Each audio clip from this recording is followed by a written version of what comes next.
Hey everyone, welcome back. Today, we're tackling a topic that hits close to home for many: how to get Barclays to refund your money in 2025. Whether it's an unauthorized transaction, a banking error, or a disputed charge, knowing the right steps can save you time and frustration. Let's dive in. First things first, start by reviewing your account. Log into your Barclays app or online banking portal. By 2025, expect even more user-friendly interfaces with AI-assisted transaction history. Look for any incorrect charges and gather evidence like receipts, emails, or screenshots.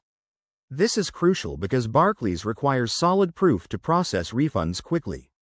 Next, contact Barclays customer service. You can call their dedicated line, which might have shorter wait times thanks to the automated systems rolling out in 2025, or use the chat feature in the app. Be polite but firm. Explain the issue clearly and provide those details you gathered.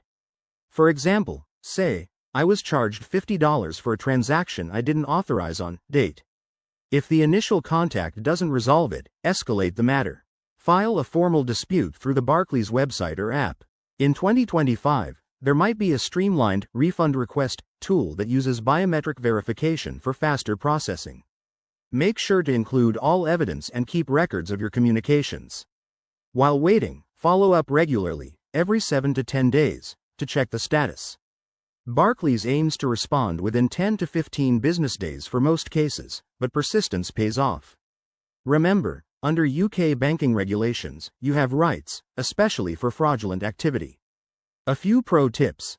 Always act fast, as there might be time limits on claims. In 2025, Barclays could have enhanced security features like instant refund options for verified errors. And if you're still stuck, consider reaching out to the Financial Ombudsman as a last resort. There you have it.